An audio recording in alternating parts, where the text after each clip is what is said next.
Hello दोस्तों, welcome to CSC Jnanpith. तो शुरू करते हैं अपनी headline of the day series को, जो है आज 2 अगस्त की। तो देखते हैं आज 2 अगस्त में क्या क्या न्यूज़ है, क्या क्या हेडलाइंस है। वैसे वही मामला ज़्यादा चल रहा है अमेरिका वाला, जो अमेरिका और भारत का टैरिफ वॉर स्टार्ट हो गया। मतलब टैरिफ का वहाँ से अमेरिका लगा रहा है, 25% बढ़ा दिया, और उसके बाद ऊपर से वो भी ऐलान कर रहा है कि हम उस पर वो भी लगाएंगे, क्या एक्स्ट्रा शुल्क लगाने का भी ऐलान कर रहा है। किस वजह से शुल्क लगाएंगे? जो अब रूस के साथ हमारे संबंध है, देखते हैं अभी। ये 2 आर्टिकल है अमेरिका के साथ, और एक ये गाज़ा का है। गाज़ा के ऊपर है, थोड़ा ये ठीक लगा। तो ये, और ये विश्व संघर्षों में है, ये देखते हैं अभी। और ये निसार सैटेलाइट कई दिनों से चर्चा में, इसमें एक दो पॉइंट सही मिले, तो इसलिए ये भी आज ले आया हूँ। और हाँ, आज एक नई चीज़ है। वो क्या है कि कुछ क्वेश्चंस हैं जो प्रैक्टिस क्वेश्चन होंगे। प्रीलिम्स का भी एक क्वेश्चन है, एक मेंस का। तो इसे देखिएगा, इसको सॉल्व करने का प्रयास करिएगा। ये मतलब करंट का क्वेश्चन है। जैसे देखते हैं, पहले ये क्वेश्चन ही देख लेते हैं। तो क्या है, हाल के समय में अमेरिका की नई नीतियों ने विश्व को एक नए दौर में ला दिया है। ठीक है, नए दौर में ला दिया। कौन से नए दौर में? टैरिफ वॉर में। अभी ऊपर पढ़े हैं और कई दिनों से देख ही रहे हैं। इस संबंध में भारत एवं अमेरिका के संबंधों की चर्चा करना है। तो आप ये आंसर लिखिएगा, और ये आंसर इस पे पोस्ट भी कर सकते हैं, practice@UP आंसर, या फिर इसे स्कैन करके। और एक ये प्रीलिम्स का क्वेश्चन है, ये बढ़िया क्वेश्चन है, ये आने की संभावना है, एक्सपेक्टेड, क्योंकि यूपीएससी ऐसे पैटर्न में क्वेश्चन पूछता है। पीवाईक्यू देखेंगे तो पता चलेगा, और जब पीवाईक्यू अपनी सीरीज चलाएंगे तो भी देखेंगे। क्या है ये क्वेश्चन? निसार उपग्रह भारतीय अंतरिक्ष एजेंसी और यूरोपियन अंतरिक्ष एजेंसी का संयुक्त प्रयास है। ठीक है, निसार उपग्रह पृथ्वी में प्राकृतिक आपदाओं का आकलन करने में सक्षम होगा। ठीक है, निसार उपग्रह को 36,000 किलोमीटर की दूरी में स्थित किया गया है। तो ये है, कौन सही पूछा है, निम्नलिखित कथनों पर विचार करना, सही पूछा है। तो इसका आंसर आप लोग दीजिएगा, इसका यहाँ पे लिख के, और इसका कमेंट में दीजिएगा। अब देखते हैं क्या क्या है आज। पहला तो वही, अमेरिका अमेरिका ने 70 देशों पर टैरिफ लगाने की बात कही है। और जो भारत पे टैरिफ लगाया है वो 7 अगस्त से स्टार्ट होगा, है ना। 7 अगस्त से प्रभावी होगा। और ये याद रखिएगा कि भारत पे दबाव बनाने के लिए टैरिफ लगाया जा रहा है। दबाव किस लिए बनाना चाह रहा है, ये लिखा है। किस लिए दबाव बनाना चाह रहा है? एक तो ये रूस से जो हम तेल और सैन्य उपकरण खरीद रहे हैं, जिसमें हमने कल बात की थी ना, 5-6 पॉइंट। कल वाला नहीं देखा होगा तो देख लीजिएगा, किस किस वजह से हम अमेरिका से टैरिफ लगा रहे हैं। एक तो रसिया वाला मामला है, रसिया में भी ऑयल और हथियार वाला, है ना। दूसरा है ब्रिक्स वाला, ये इसमें भी लिखा हुआ है ये सारी चीजें। कल वाला नहीं देखा होगा तो उसको देख लीजिएगा, और इसमें भी लिखा हुआ है भू राजनीतिक। ये यहाँ पे लिखा हुआ है सारी चीजें इसमें। नहीं, इसमें नहीं लिखी हुई है, इसी में लिखा हुआ होगा। एक तो ये है सैन्य उपकरण, ये पेनाल्टी, और फिर अतिरिक्त पेनाल्टी की भी घोषणा की है। और पेनाल्टी कितनी होगी ये भी कंफर्म नहीं है ना, तो ये याद रखिएगा। और ये भी याद रखिए कि भारत पे ये दबाव बनाने के लिए, अब इसका कारण देखते हैं। जैसा मैं अभी बताया ना, ये है कि पाकिस्तान में भारत से कम टैरिफ लगा है। जितने भी भारत के पड़ोसी राष्ट्र ना, सब पे भारत से कम टैरिफ लगा है, म्यांमार को छोड़ के। म्यांमार में टैरिफ 40% है, बाकी सब में कम है। देखते हैं, जैसे पाकिस्तान में 19% है, श्रीलंका और बांग्लादेश में 20-20% है, अफगानिस्तान में 15% टैरिफ है, अब म्यांमार में 40% है, बाकी सब में भारत से कम। तो इससे क्या प्रभाव पड़ेगा ना, खासकर बांग्लादेश में जो टैरिफ कम किया गया ना, तो भारत की टेक्सटाइल इंडस्ट्री पे काफी प्रभाव पड़ेगा, क्योंकि भारत अमेरिका में टेक्सटाइल बहुत निर्यात करता है। कल हमने देखा डेटा, वो जो एक परसों वाले आर्टिकल में दिखाया था, टेक्सटाइल काफी निर्यात करता है, तो वो प्रभाव पड़ेगा। तो उसके लिए ध्यान रखिएगा, क्योंकि पिछले समय, कुछ समय पहले, जब भारत में 10% टैरिफ लगा करता था और बांग्लादेश में 20% टैरिफ था। बांग्लादेश में काफी समय पहले ही 20% कर दिया था, मैंने बताया था सारी चीजें। अगर लगातार फॉलो करेंगे तो चीजें समझ आएंगी, इसीलिए लगातार देखना जरूरी है। करंट अफेयर में यही होता है ना, कि आपको लगातार जुड़े रहेंगे तो काफी चीजें खुद ब खुद समझ आने लगेंगी। बहुत कुछ अलग होता नहीं है। अगर रोज यही चीजें पढ़ेंगे तो आपको खुद ही समझ आ जाएगा कि अमेरिका के राष्ट्रपति की क्या चाल है। और जो बांग्लादेश के साथ टैरिफ लगाया, तो बांग्लादेश के साथ पहले ही लगा दिया था, जिससे भारत को टेक्सटाइल निर्यात बढ़ने की संभावना जताई जा रही थी कई लोगों द्वारा। तो अब वो संभावना और कम हो गई, क्योंकि अब तो भारत में 25%, भारत का व्यापार और प्रतिस्पर्धात्मक कम हो गया। भारत की प्रतिस्पर्धात्मक क्षमता कम हो गई है। ये याद रखिए, क्वेश्चन है प्रीलिम्स में ऐसे ही पूछेगा कि अमेरिका ने भारत पे टैरिफ 25%, या फिर ऐसे अमेरिका ने भारत पर टैरिफ बढ़ा दिया तो इसके क्या क्या प्रभाव होंगे। प्रीलिम्स का क्वेश्चन बता रहा हूँ, ऐसे पूछेगा। तो अब ऑप्शन में देगा, पहला ऑप्शन कि भारत का व्यापार प्रतिस्पर्धा बढ़ जाएगी, ये ऑप्शन देगा। और यहीं पे कंफ्यूज करेगा, व्यापार प्रतिस्पर्धा बढ़ेगी नहीं घटेगी, याद रखना है। इससे क्या होगा, व्यापार प्रतिस्पर्धा घट जाएगी।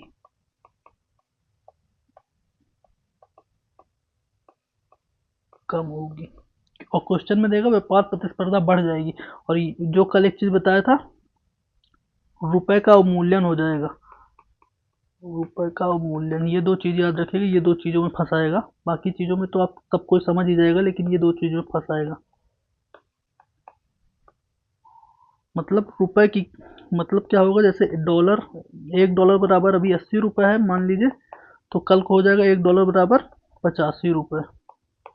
इससे क्या हुआ, रुपए की परचेसिंग पावर कम हो गई, रुपए का मूल्यन हो गया। ये याद रखना, यहीं से प्रीलिम्स में क्वेश्चन पूछेगा और कुछ नहीं पूछेगा, फंसाएगा यहीं पे कि रुपए का मूल्यन क्षमता बढ़ जाएगी, घट जाएगी, और ये व्यापार प्रतिस्पर्धा घट जाएगी, क्योंकि ये पीवाईक्यू में एक टर्म में पूछा हुआ है। अब देखते हैं ये इसमें बताया कि भारत को अपने किसी की धौंस में आने की जरूरत नहीं है। एक तो इसमें कुछ डेटा भी दिया है कि भारत की जीडीपी का 2% ट्रेड हम करते हैं, हमें नहीं, जीडीपी का 2%, हाँ जीडीपी का, और कुल ट्रेड का, टोटल ट्रेड का 10% हम अमेरिका से करते हैं, जिसमें से 8% हम निर्यात करते हैं। मैंने कल बताया था कि भारत 44 अरब डॉलर के सरप्लस में रहता है ट्रेड भारत का अमेरिका के साथ। तो वही 8% निर्यात करते हैं, 6% आयात करते हैं, ये सारे डेटा दिए गए हैं। तो उन्होंने बोला कि इससे बहुत ज़्यादा फर्क नहीं पड़ेगा। जैसे कल भी बात कर रहे थे कि भारत को अब क्या करना चाहिए, भारत को इसका विकल्प तलाशना चाहिए। विकल्प कहाँ पे मिलेगा, ये जो आसियान वाले देश है वहाँ पे विकल्प तलाशना चाहिए, यूरोप में विकल्प तलाशना चाहिए। और भारत ने जो अभी एफटीए कर लिया है यूके के साथ, देखा ही है, तो वो भी एक विकल्प के रूप में बन सकता है यूरोप। क्योंकि अब देखिए धौंस में आ जाएंगे, इन्होंने यहाँ पे बताया है कि अगर भारत इस बार धौंस में आ जाएगा तो भारत को बार बार घुटने टेकने पड़ेंगे। अभी एक चीज के लिए टैरिफ लगाया है, फिर कल को और भी चीजों के लिए टैरिफ लगाएगा, तो हमें बार बार अमेरिका, कुल मिला के बात ये हो जाएगी कि भारत अपनी आर्थिक जो स्वतंत्रता है वो अमेरिका के हाथ में फिर रखना पड़ जाएगा। तो इन्होंने बोला कि कोई धौंस में उसमें आने की जरूरत नहीं है। बाकी ये शुरू में वही चीज बताया है, किस वजह से लगा रहा है, तेल खरीदने की वजह से। ये ब्रिक्स वाला है, ईरान से भी हम तेल खरीदते हैं, इस वजह से भी नाराज है। और दूसरी चीज, एक चीज मेरे को जो लगता है जो इसमें नहीं लिखी हुई है, एक है इसराइल वाला मामला। ऐसा मुझे लग रहा है अमेरिका में इसराइल, भारत इसराइल का खुल के सपोर्ट नहीं कर रहा है, ये याद रखिएगा। क्योंकि जो इसराइल फिलिस्तीन वॉर चल रहा है, तो भारत ना इसराइल का सपोर्ट कर रहा है ना फिलिस्तीन का। भारत, हाँ, ये फिलिस्तीन में भारत ये कहा है कि हाँ इसराइल थोड़ा सा ज़्यादा कर रहा है, लेकिन अभी किसी का सपोर्ट नहीं कर रहा। तो अमेरिका ये भी चाहता है कि अगर भारत ईरान इसराइल का सपोर्ट कर दे, हम, क्योंकि अमेरिका कर ही रहा है, ये यहाँ पे मिलेगा, ये आर्टिकल में पढ़ा हूँ, उससे ये चीज़ बना रहा हूँ। ये वाले आर्टिकल में सारी चीज़ें समझ आएंगी, अभी बताता हूँ। अभी मैं इसका कुछ समरी यहाँ पे भी दे रहा हूँ, जो कि इस आर्टिकल में नहीं लिखा है। तो इससे ये है कि अमेरिका इसराइल का सपोर्ट कर रहा है, तो अमेरिका चाहता है भारत भी सपोर्ट करे। बाकी लोग तो सपोर्ट कर नहीं रहे हैं इसराइल के, सब बोल रहे हैं कि ह्यूमन राइट का उल्लंघन हो रहा है, जनसंहार हो रहा है गाजा में। तो ये सब के कारण यहाँ पे देखिए लिखा है, साथ में बता ही देते हैं। 193 देशों में से 147 देश शामिल हैं। मतलब किस लिए शामिल है कि 193 से 147 देश गाजा का साथ दे रहे हैं, गाजा का, इसराइल का नहीं, गाजा का, याद रखना। जिसमें भारत और कई देशों ने अभी हाल फिलहाल में इस गाजा को मान्यता दे दी है, फिलिस्तीन को मान्यता दे दी है। ये देखिए 30 जुलाई यूरोपीय संघ के कुछ देशों ने, फ्रांस और इटली ने भी मान्यता दी है। मतलब मान्यता नहीं दी है, फ्रांस और इटली ने जनसंहार को कम करने का प्रयास किया है। किस तरह प्रयास किया, जो हथियार जा रहे थे उनको रोका, हथियार देने से मना किया है, ये बात है। और बहुत सारे चीन चीन रूस तो फिलहाल सपोर्ट कर ही रहे हैं गाजा का। तो इस वजह से बोला, अमेरिका यहाँ पे अकेला टाइप का पड़ रहा है गाजा इसराइल वाले मामले में। तो भारत यहाँ पे कूटनीतिक खेल खेल सकता है। भारत को वैसे भी कूटनीतिक खेल खेलने की जरूरत ही नहीं, हम तो शांति के पक्ष में रहते हैं। ये याद रखना कि भारत हमेशा शांति के पक्ष में रहता है, युद्ध नहीं चाहते हम शांति चाहते हैं। तो जहाँ भी युद्ध होगा तो स्वाभाविक सी बात है हम शांति, रसिया यूक्रेन के वॉर में भी हम कह चुके हैं कि शांति के पक्ष में है। तो ये, और ये इसमें सारी चीज़ें हो गई थी ना, बता दिया है मैंने। देख लेते हैं और कुछ। हाँ, एक चीज़, ये एफडीआई की भी जिक्र की गई। एफडीआई अमेरिका से चौथे नंबर पे आता है, जो कि 81 अरब डॉलर का है। तो उन्होंने बोला ठीक है, 81 अरब डॉलर बहुत ज़्यादा नहीं है, 11% है, तो इसका हमें विकल्प तलाशना पड़ेगा। इन्होंने हर चीज़ का विकल्प तलाशने की बात कही है, क्योंकि दबाव में आना है नहीं, इन्होंने आर्टिकल में धौंस में आने की जरूरत नहीं है। अब क्या क्या विकल्प है जो मैंने बताया, आसियान इधर साइड देख सकता है, यूरोप के साइड देख सकता है, यूरोप के साथ समझौता करना, व्यापार समझौता। और एफटीए उसके साथ तो हो ही गया है ब्रिटेन के साथ, लेकिन अभी उसमें सहमति नहीं बनी है। जब तक ब्रिटेन की संसद उसमें मुहर नहीं लगा देती तब तक वो सहमति नहीं बनेगी। और ये भारत को व्यापक प्रगतिशील इसमें जोड़ना चाहिए, सीपीटीपी। सीपीटीपी क्या है, व्यापक एवं प्रगतिशील प्रशांत प्रशांत प्रशांत पार साझेदारी है, ये कोई सीपीटीपी सीपीटीपी में अमेरिका और चाइना अभी नहीं है, और ये इसमें कौन से देश है, प्रशांत महासागर के देश है। तो भारत को वहां जुड़ के अपना व्यापार बढ़ाना चाहिए, वहां से एफडीआई मंगाना चाहिए, ये विकल्प का तलाश करना चाहिए, ये याद रखिएगा। सॉरी, इसमें बात हो गई है गाजा वाले में।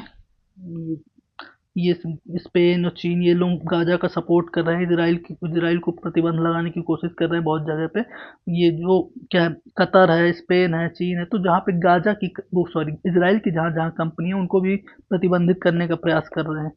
कुल मिला के बात यह है कि अमेरिका यहाँ पे इसराइल के सपोर्ट में थोड़ा सा अमेरिका अकेला खड़ा होता दिख रहा है।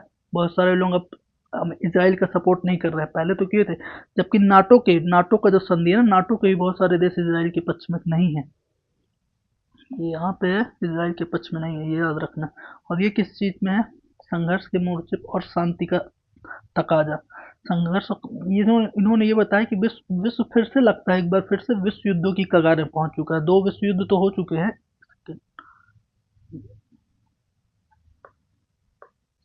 2 विश्व युद्ध तो हो चुके हैं, लेकिन फिर से युद्धों की कगार पे पहुंचता दिख रहा है। कैसे दिख रहा है? क्योंकि यहाँ पे कई रूस यूक्रेन युद्ध चल रहे हैं, और ईरान इसराइल का देखा हमने, भारत पाकिस्तान का देखा है, तुर्की ईरान का भी संघर्ष चल रहे हैं, चीन और अमेरिका के भी संघर्ष चल रहे हैं, विभिन्न संघर्ष चल रहे हैं।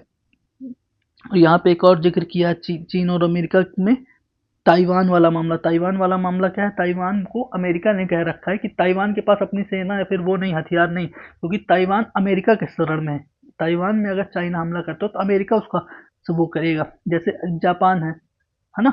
तो वैसे ही है, तो फिर ये वही बात है कि और ताइवान और जापान चीन के बीच भी संघर्ष चल रहे हैं। तो विश्व एक बार फिर से लग रहा है, उन्होंने ऐसा जिक्र किया है। बाकी फिर वही है। हाँ, इसमें और एक चीज़ ये ताइवान और चीन को लेके है जो बताया हमने, और ये कंबोडिया का भी है एक। कंबोडिया में भी जो युद्ध होता है, अमेरिका वहाँ पे संघर्ष कर रहा है। अभी ये सारे संघर्ष हाल फिलहाल में चल रहे हैं, इसकी बात चल रही है कि विश्व फिर से युद्धों की कगार में पहुंचता जा रहा है, इस चीज़ के ऊपर है ये। और अफ्रीका में भी बहुत सारे देशों में संकट चल रहा है, लैटिन अमेरिका में भी संघर्ष चल रहा है, अर्जेंटीना में जैसे देखा था हमने। और अफ्रीका में कहाँ, सूडान और दक्षिण सूडान के बीच में डाफार वाला रीजन है।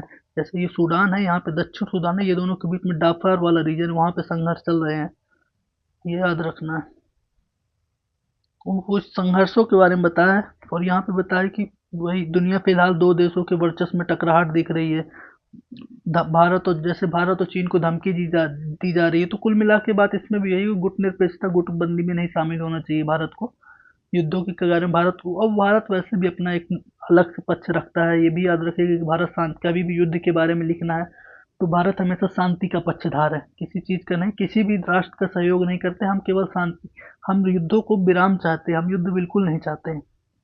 हम गुटनिरपेक्ष रहना चाहते हैं, ना हम अमेरिका के दबाव में आएंगे, ना रूस के दबाव में आएंगे। कई कई बार पहले पिछले साल आपने देखा होगा ना कि रूस भी कई बार कहा है कि अमेरिका के साथ भारत संबंध ज़्यादा बना रहा है, फिर जिससे रूस और चाइना का संबंध नज़दीक आया था, ये रसिया और यहाँ पे चाइना, क्योंकि भारत का संबंध थोड़ा अमेरिका के साथ पिछले साल ज़्यादा बन रहा था, तो ये दोनों अपना आपस में कुछ संधियाँ किए थे, याद होगा। रूस का पाकिस्तान के साथ भी कुछ बातें हुई थी, तो रूस भी क्योंकि दबाव बनाता था कि हम अमेरिका के साथ अपने संबंध कम करें। अब जैसे ये बना रहा है, अमेरिका बना रहा है कि रूस के साथ संबंध करें, तो भारत ऐसा नहीं करता, भारत किसी के दबाव में नहीं आता, और अभी भी नहीं आएगा, क्योंकि हमने पहले देखा ही है ना भारत की स्ट्रेटेजी, भारत की विदेश नीति।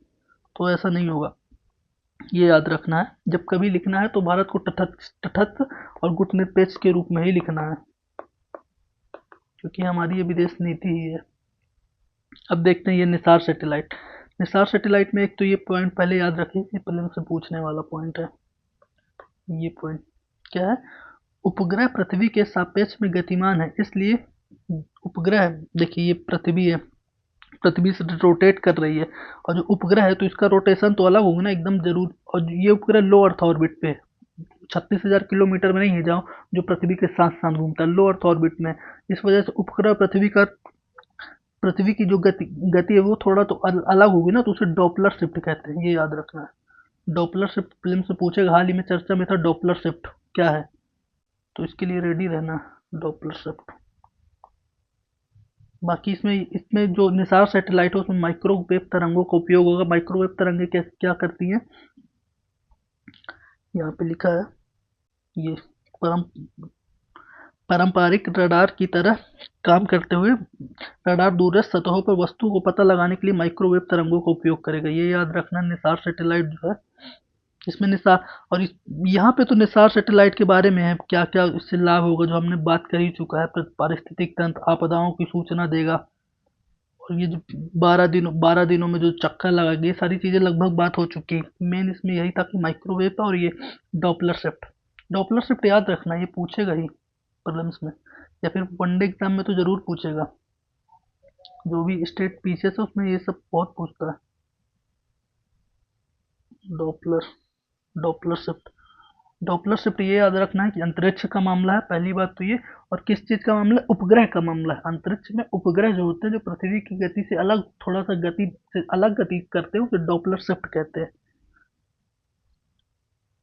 ये सब में चर्चा हो चुकी है। Nisar satellite synthetic aperture radar है, नासा और इसरो का सहयोग से बनाई गई है।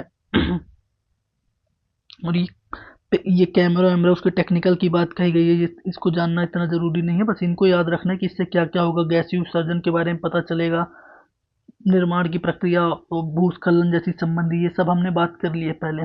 जैसे मैंने बताया भी था कि जब भी डिजास्टर मैनेजमेंट में कुछ लिखना हो, अब खासकर भूस्खलन और बाढ़ ये सब में कुछ लिखना हो, तो निसार सैटेलाइट का जिक्र कर देना उपाय के रूप में। पहले हमने बात कर चुकी है, केवल इसीलिए इस आर्टिकल को लाया है कि ये वाली चीज़ें क्लियर हो जाए। माइक्रो तरंग, क्योंकि प्लेन्स में जब जल घुमाएगा क्वेश्चन तो यही पूछेगा। ये पूछेगा, मैं एक क्वेश्चन बता, मतलब मैंने क्वेश्चन तो बना है लेकिन उसमें ये स्टेटमेंट नहीं है। मैं स्टेटमेंट बता देता हूँ। निसार उपग्रह गामा किरणों पर काम करता है, गामा किरणों से मापन करता है। ये कोई स्टेटमेंट देगा यूपीएससी, तो इसको गलत मानना है। सॉरी, गामा किरणों पर नहीं करता है, माइक्रोवेव तरंगों पे करता है। ओ सॉरी, ये माइक्रोवेव तरंगों पे काम करता है, ऐसे क्वेश्चन देगा, इसलिए ये क्वेश्चन में, इसलिए ये आर्टिकल है। गामा किरणों पर नहीं करता, ये याद रखना। तो अब तो वही क्वेश्चन है, क्वेश्चन करने के बाद इस ग्रुप में आप भेज सकते हैं, इसे स्कैन करके या प्रैक्टिस करके। और पीडीएफ के लिए ये ग्रुप ज्वाइन कर लीजिए, ये चैनल है ज्ञानपीठ_CSE,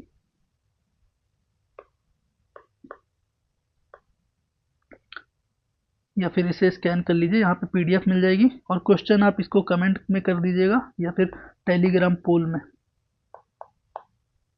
दो ऑप्शन है। तो मिलते हैं फिर किसी और वीडियो में, अभी के लिए इतना ही था। लगातार अगर करंट अफेयर से जुड़े रहेंगे ना, तो चीज़ें खुद में खुद समझ आने लगेगी, कहाँ पे कैसे होने लगा है, कैसे होगा, फिर कम पढ़ के भी चीज़ें ज़्यादा समझ आएंगी। जैसे ये आर्टिकल है, ये आर्टिकल अब उतना पढ़ने की ज़रूरत नहीं जो लगातार जुड़ा है, क्योंकि ये सारी चीज़ों के बारे में पहले से बात हो चुकी है, केवल ये इंपॉर्टेंट था। और यहाँ पे कुछ चीज़ें देख लेना बस। ये मुश्किल से ये आर्टिकल पढ़ने में 5 मिनट लगेगा जो पहले से जुड़ा हुआ है।